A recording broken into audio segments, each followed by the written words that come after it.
Join ForumIAS Academy, trusted by hundreds of toppers, including IAS Rank 1 Shruti Sharma.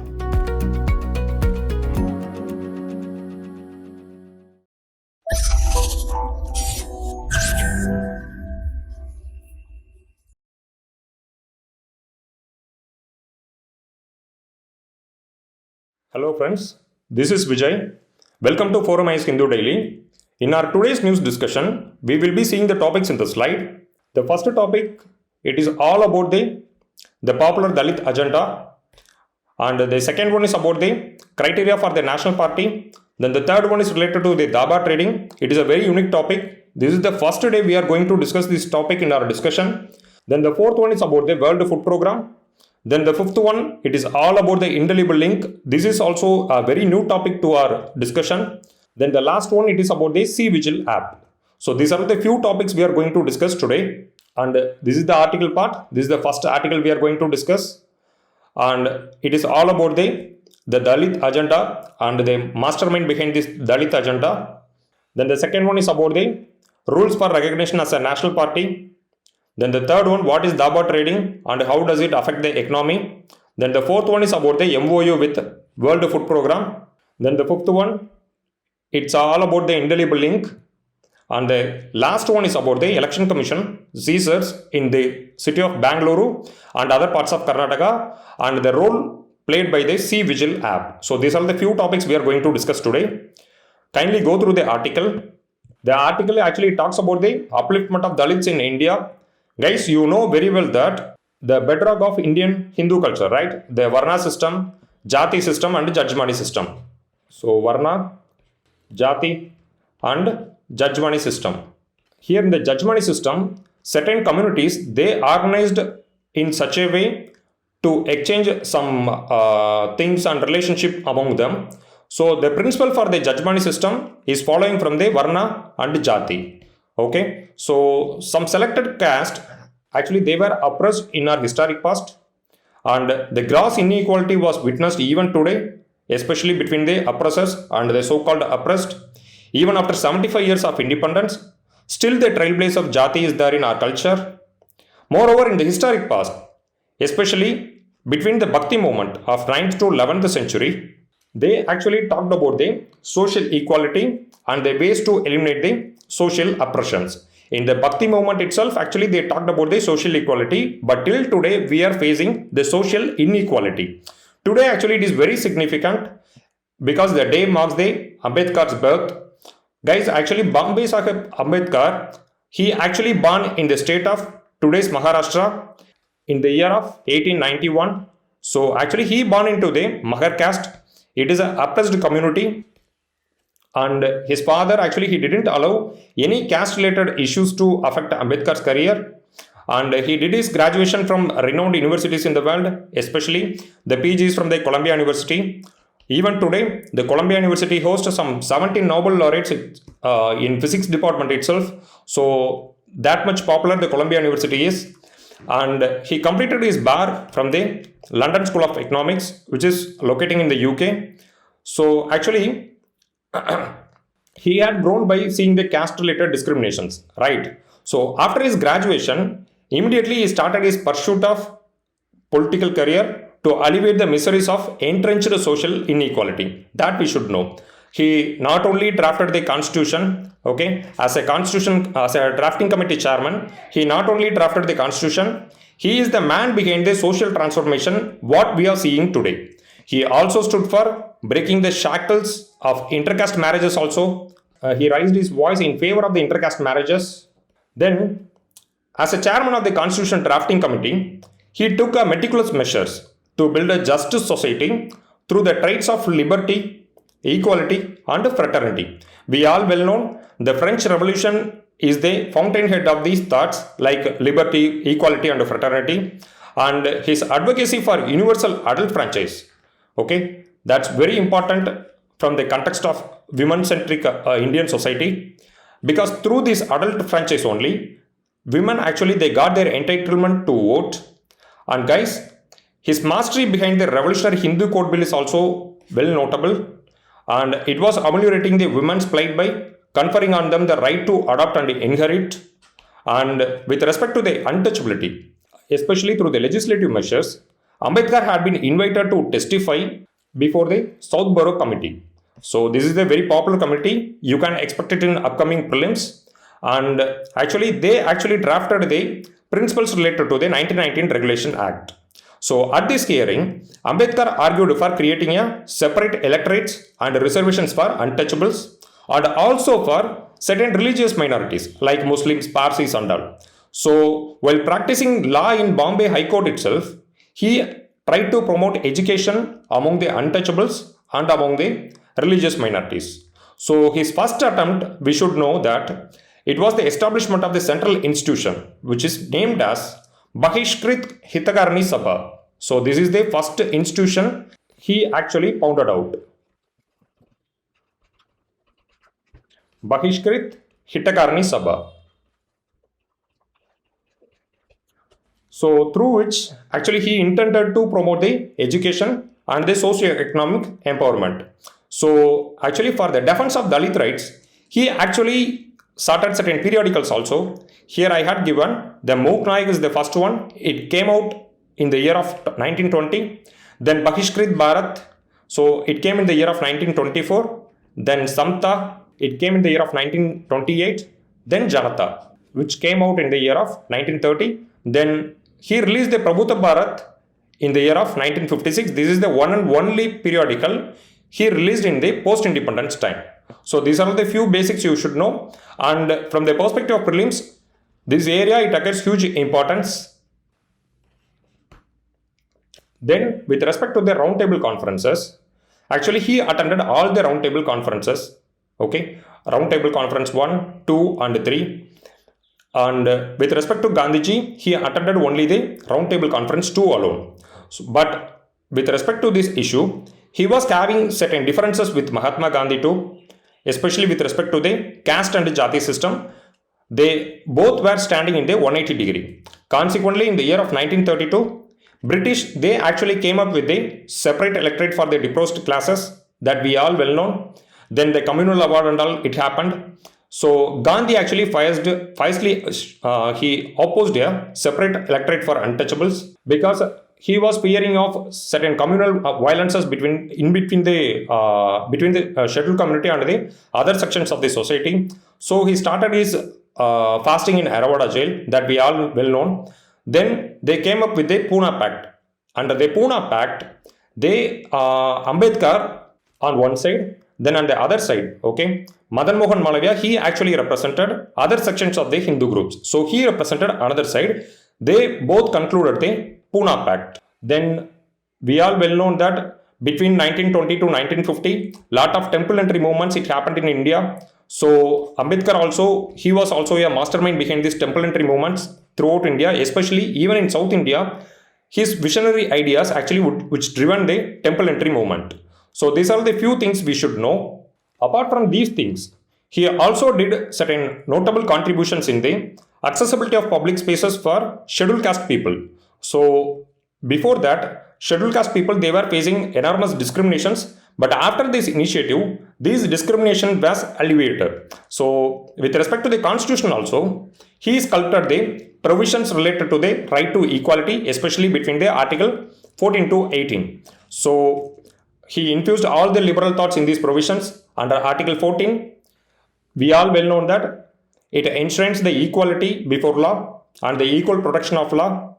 And he insisted that no Indian citizen, no Indian citizen should be denied the equality before law or the equal protection of law. And through article 15, he stated that state should not discriminate its citizens based on the grounds of religion, race, caste, sex or place of birth. So this is the same thing he did through the article 16 also. So there also he stated that the equality of opportunity for all citizens, especially in matters of public employment. So article 16, it is for public employment. So under this provision, he ensured the reservation of certain communities who are historically oppressed. Then the article 17, This is the novel article in the right to equality between the Article 14 to Article 18. This is the most important article. So he actually here with with the provisions of the Article 17, he actually stood for the abolition and the prohibition of its untouchable practices. So actually Article 17 is the fountainhead of the SCST Prevention of Atrocities Act. So PCA Act 1989. So SCST Prevention of Atrocities Act. Today actually it marks the day of Ambedkar, and the month April marks the Dalit History Month.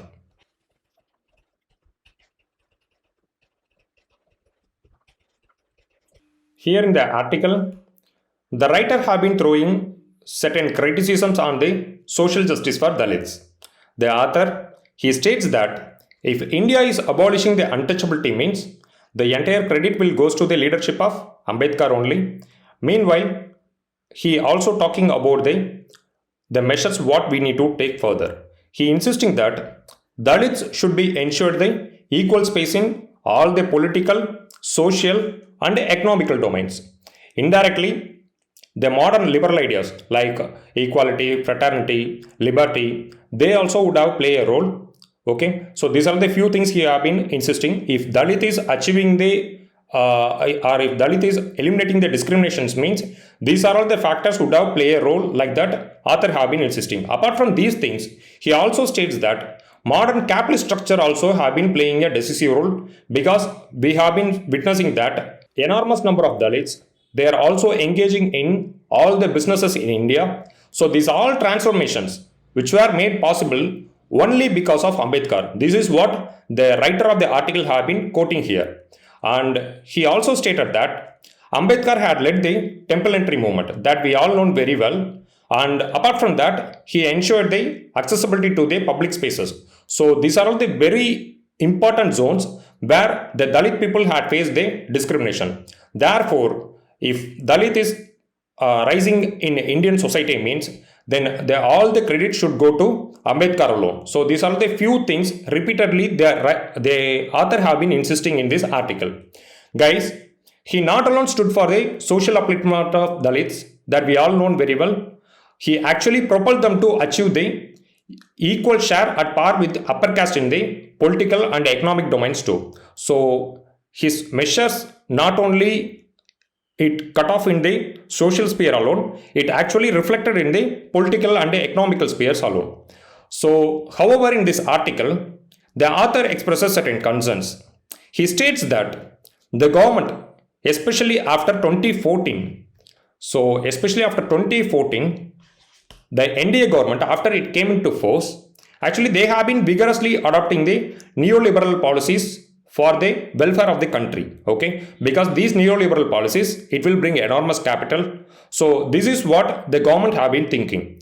But in the other way, actually it acting as a backfire for the initiatives what we had taken so far.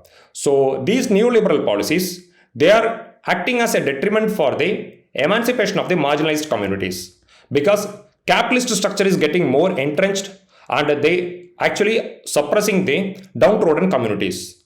Guys, even today, we are witnessing several untold stories in India. It may be in the form of mob lynching. Okay, so then intercaste marriage related honor killings, then caste oppressions.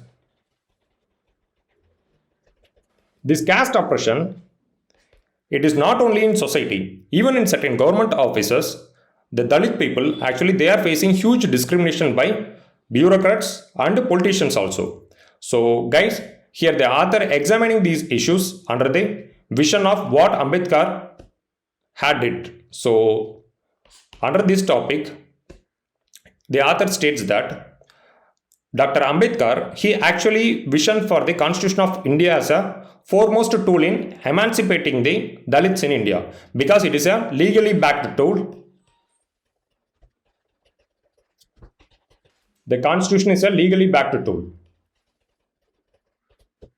And because it is a legally backed tool, we all well known that no particular sections or no individual citizens, they can't act against the provisions in the Constitution. So it equipping Dalits to fight over the challenges put forward by the elite communities.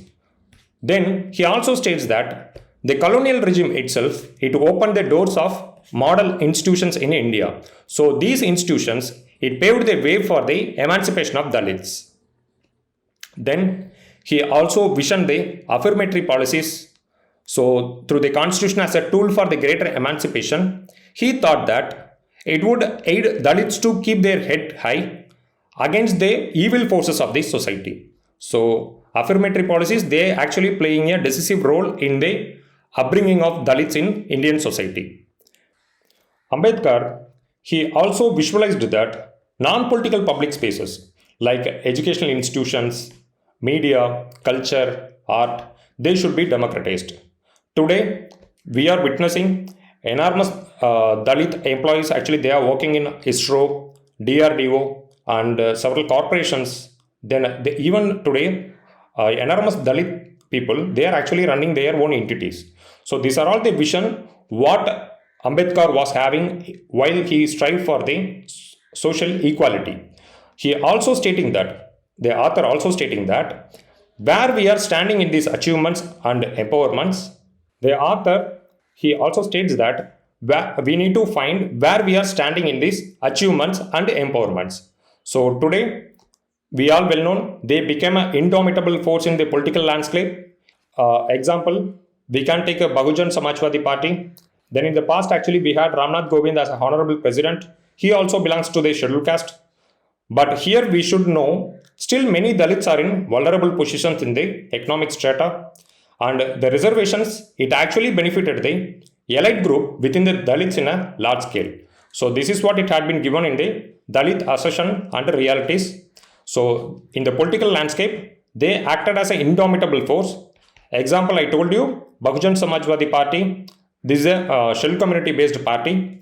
Then the affirmative actions, what we had taken so far, it actually skewed in favor of few. Actually, it had created a creamy layer within the scheduled caste and the scheduled tribe itself. And we can see that there is a visible assertion of rights by Dalit people. But till today, even today, we are witnessing the caste-related violences, atrocities and assaults like a mob lynching, then the honor killing, these stuffs and all, it is happening even today itself. So even after 75 years of independence, still the Dalit people, they are facing discrimination in Indian society. And in the concluding part, he states that we need to take reformative measures in a continuous phase because it is not going to end today itself. So for the upcoming years also, we need to evolve our reformative mechanisms in such a way to help the Dalit people. Like that, the author have been concluding. So with this note, let us dive into the next slide. This is the second article, the rules for recognition as a national party. Recently, the Election Commission notification, it stated that Aam Aadmi Party gained the national party status. Meanwhile, Trinamool Congress Party, CPI and the National Congress Party, they lost their national party status. Here, in this aspect, we should know what is the criteria for the national party and what are the criteria for the state party. And here it is clearly stated that it is recognized in 4 or more states. If the party is recognized in 4 or more states, means the election commission, they may come up with the national party status or they may accord the national party status to the concerned party. Then the second criteria, if its candidates have secured at least 6% of the total valid votes in at least 4 states. And here there is a and, okay. And the party has at least 4 MPs in the last Lok Sabha polls. If these 2 criteria are met out, means there also the Election Commission of India, they can accord the national party status to the concerned party. Then the last one, if it has won at least 2% of the total seats in the Lok Sabha from at least 3 states. So almost 545 seats we are having. So if they acquired some 2% of the total seats in the Lok Sabha from 3 states, means there also the Election Commission of India, they can accord the national party status to the concerned political party. So the political parties, every political party, it will be act as a registered party, but whether it is becoming a national party or a state party, only the poll performances alone will decide. And here the conditions for the state party. The first one, if it secures 6% of the valid votes polled in the state at a general assembly to the respective state legislative assembly.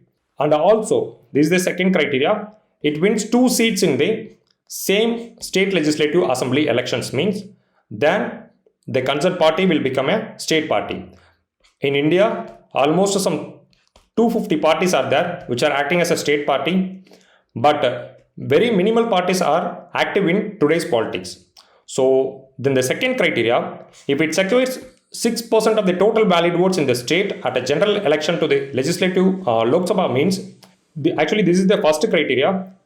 Apart from that, they also should win 1 seat in the Lok Sabha elections from the same state.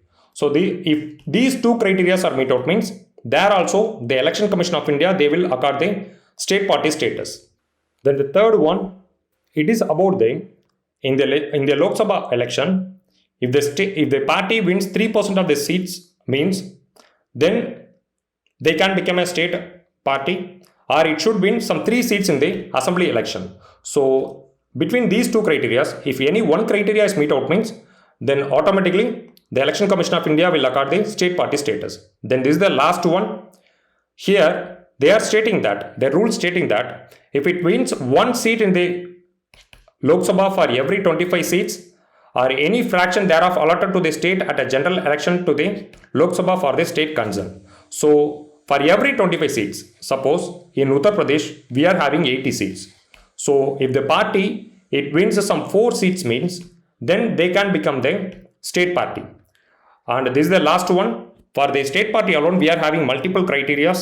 And this is the last one. If it secures 8% of the total valid votes in the state at a general election to the Lok Sabha from the state or to the state legislative assembly, either to the Lok Sabha election or to the assembly election, if the party secures 8%, even if it is not winning the seats, means it won't take a toll on the state party status. If it secures some 8% of the valid vote, means then the concerned party will attend the state party. And here, what are the significances we are having being a state party or a national party, means the permanent symbols will be allocated under the Symbols Act. The permanent symbols will be allocated. The concerned political party, they can utilize the symbol or they can use the symbol throughout the elections in India. And the political broadcast in the government channels, they can, the Election Commission of India, they will allocate certain time for their political broadcastings. And in the election campaign, the concerned state party or national party, they are allowed to have some 40 star campaigners. If the party, it is not registered, or if it is not a state party or national party, means then they can have only 20 star campaigners. But with respect to the state party and the national party, they can have some 40 star campaigners. So these are all the perks which are given by the Election Commission of India to the parties which attain the state party and the national party status. So with this note, let us move on to the next slide. What is Daba trading and how does it affect the economy? Why in news? In the past week, the SEBI, it is not a national stock exchange, it is a SEBI. They issued a string of notices named entities involved in the Daba trading. So Daba refers box, we all well known in Hindi, which means box. So what is doing with the financial system, that we should know. Here, outside the stock markets, traders, actually they used to bet on the movement of the shares. Like we are having multiple shares. The well noted are Reliance, then Adani, ITC. Okay, these are the few notable shares in Indian market. Before getting into it, we should know what is happening in the stock market. Guys, you all well known what we are having in BSE and NSE portals, right? So both BSE and NSE, they are located in Mumbai, which is our financial capital. Here the investors like you and me can buy stocks, and we will be purchasing the stocks through the stock brokers. And these stock brokers, okay, these stock brokers, they will place the order to NSE or BSE in charge agents. So here they will transfer the stocks to our stock broker, and we will be keeping the stocks in the demat account. So between these functions, lot of intermediaries are there, like financial institutions, clearance houses are there. So these institutions, actually they are playing a vital market in collecting the capital for the companies. But what is happening with respect to the Daba trading? Here, lot of bogus intermediaries, actually they are running a daba trading. And here we all well known that few individuals, they will involved in this illicit activities. They will keep some intermediaries and they will be functioning like a betting institutions. So few individuals, they will be conglomerated towards acting as a how we can express means. Actually, they will be acting as an institution what the SEBI is doing. Okay, here the ultimate purpose is to avoid the security transaction tax, because after the purchase of stocks, if we are selling in the market means we need to pay the security transaction tax. But with respect to the daba trading, there is no need for paying the taxes and all here. And another one thing, with respect to the formal trading, here everything is digitalized. So we will be paying the amount in, we will be not paying the amount in cash, but through the digital transactions. But with respect to the daba trading, here the infusion of black money is very high. So therefore, the people who are falling as a prey for the daba trading is very high in India. And here there won't be any risk protection like what SEBI have been providing to the formal investors. If the in charge of the betting institution hadn't returned the money means, that's it, the investors will incur a loss. So if the trader run away means, that also it will end up in massive loss for the investors. Here there is no record and no demat account is followed. So these are the few drawbacks in the daba system. Therefore it is a serious crime because it involves a huge amount of black money and it's a threat to the investors, because often the investors are falling as a prey to this daba trading. So the criminals, if the enforcement directorate or any other financial related agencies, if they are nabbing the criminals means, then they can punish these criminals under the Securities Contract Regulation Act of 1956. So this is the Securities Contract Regulation Act. And here, as I told you before, the entire cash dealing is in black and it acts as a potential threat to the serious investors looking up for opportunities. So the entire mechanism is known as daba trading. And here the basic characteristics I had given here. These are the few basics. The entire cash handling is in black and no digital transactions and no records and all will be maintained. And we all well know that stock market itself is a risk investment. But with respect to the daba trading, it is a high risk investment. So if they are not returning the money means you can't file a complaint in the police station itself.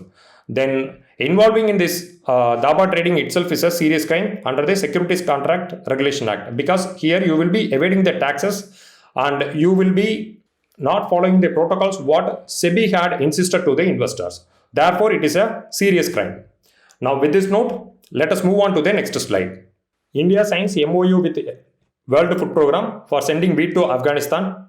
So, India signs MOU with World Food Program for dispatching the wheat to Afghanistan. We all well known that India had committed to dispatch some 40,000 tons of wheat to Afghanistan. So, under this initiative, India recently signed this MOU. And we all well know that World Food Program, it is the leading humanitarian organization, which is the wing of UN. So actually they are working towards changing the lives and saving the lives by delivering some food assistance to the needy people. And we should know that World Food Program, it is a member of UNDP and UN SDG, okay, Sustainable Development Group. And this is a UNDP, UN Development Program. And it founded in the year of 1961 by the two wings of UN, FAO and the UNGA. So both the General Assembly and the Food and Agriculture Organization, they played a decisive role in the formation of World Food Program, and it is located in the city of Rome. So as I told you before, they are a part of two groups. One is UNDP and another one is UN SDG. Guys, World Food Program, they have been operating in areas where hunger have been using as a weapon. Where common people, if they are striving for food like food means like regions like Syria or Yemen means, then the World Food Program, it will come into the scenario and they will supply the needy food to the people. And they also operated in the regions of insurgency and the terror outfits related landscape also. So they had operated in almost all the regions where conflict is a killing factor to the civilians. So these are the few factors you should know. And they actually contributed enormous food to the needy people in the regions like Yemen and Syria. Even in today, Ukraine also is a receiver of World Food Program. So for their novel activities only, in the year of 2020, they actually accorded with a Nobel Peace Prize. Okay. And with respect to the funding, they actually collecting the funding from various organizations like voluntary contributions from governments, private entities, then individual contributions, then corporations, even from India. Certain companies they are allocating an amount in the form of CSR. Okay, so through these measures, they actually collecting the funding and they are supporting the needy people. Guys, they also releasing one report, global report on food crisis.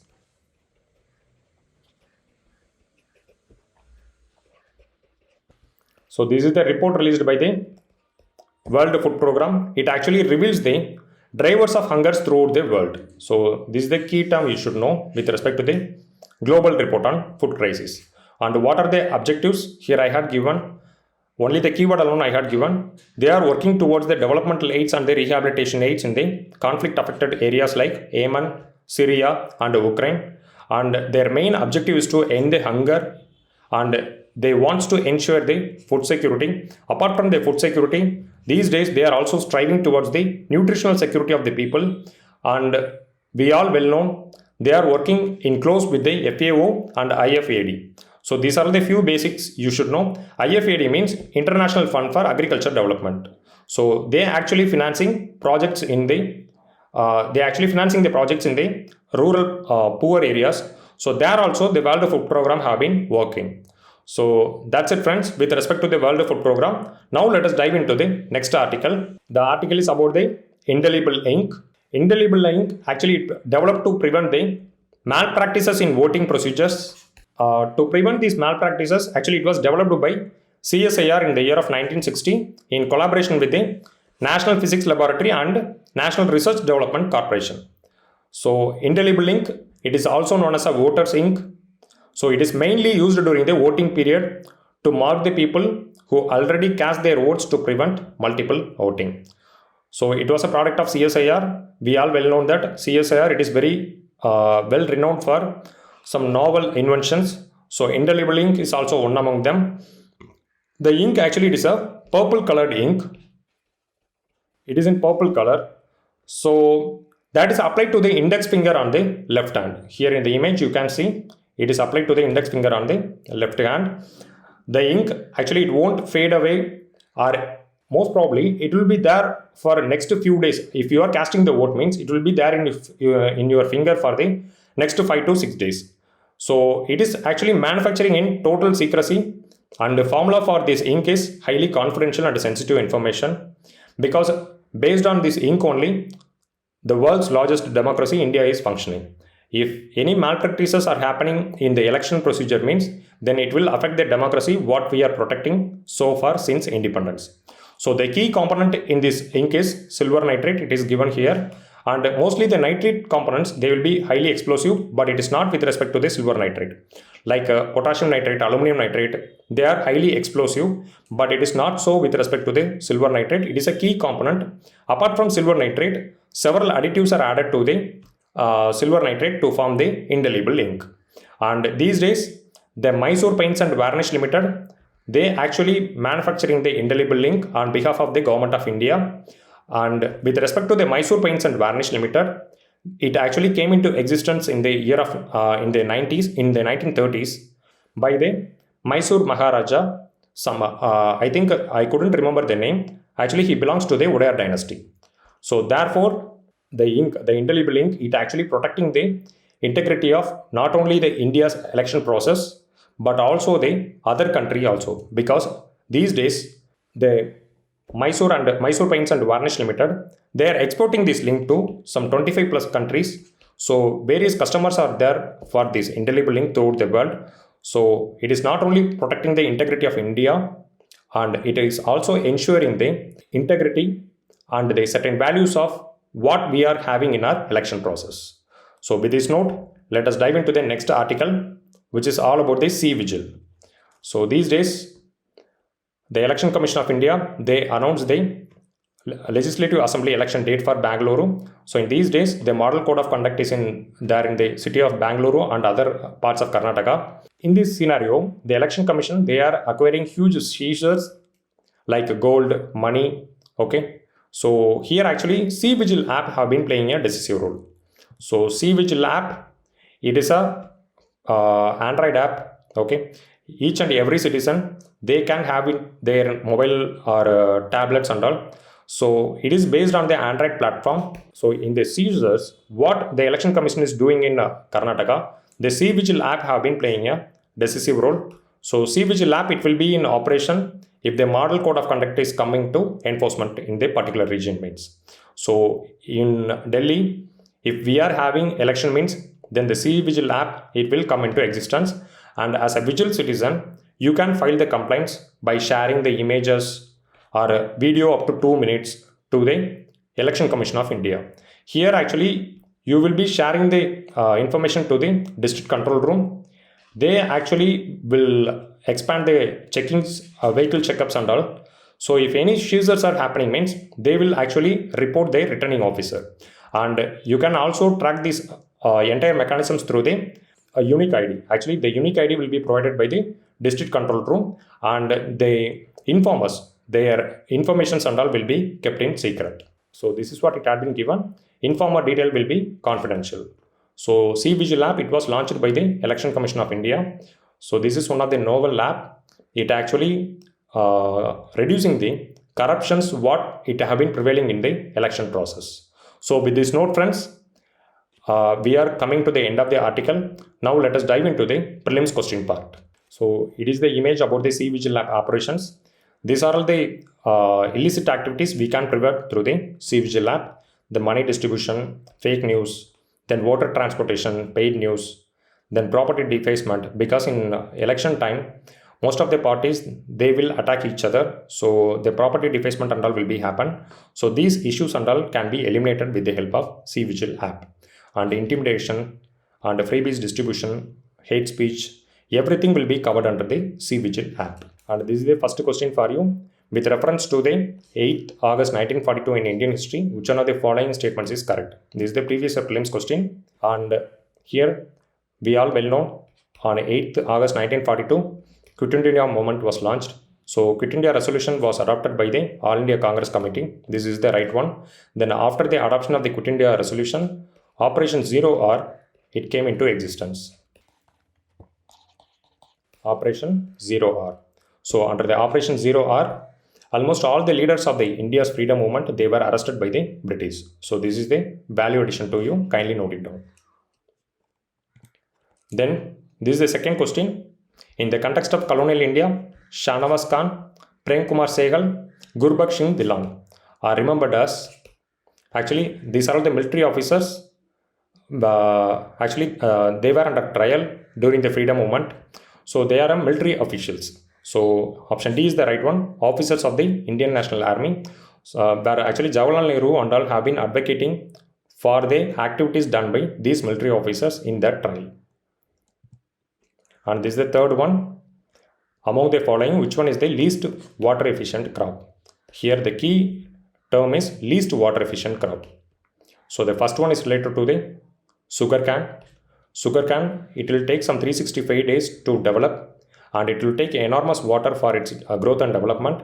Then the second one is about the sunflower. Then the third one, pearl millet. Then the last one is red gram. So millets, actually we all well known that they are highly water efficient crops. And red gram, it is the second most efficient crop. Then the sunflower is the third most efficient. These days, the import of sunflower oil is disturbed because of the Russia-Ukraine war, because Ukraine is the largest producer of sunflower, and India have been importing huge amount of sunflower oil from Ukraine. So these days, these imports and all have been stopped.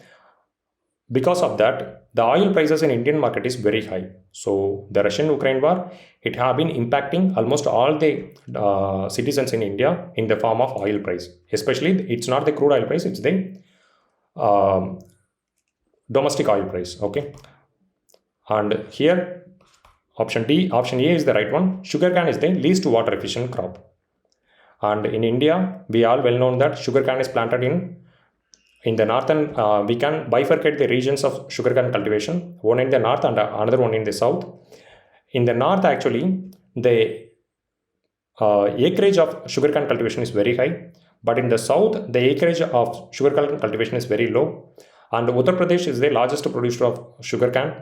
And with respect to the sucrose, the sugarcane, what it is cultivated in the peninsular region is having high sucrose content, but the one which is getting cultivated in the North Indian landscape, it is having very low sucrose content. So these are the few basic things you should know about the sugarcane with respect to India. And option A is the right one for the question number 3. With this note, we actually came to the end of the article. Thank you for your patience. Kindly revise the topics what we are seeing every day. Let me catch you in another discussion tomorrow. Thank you. Bye.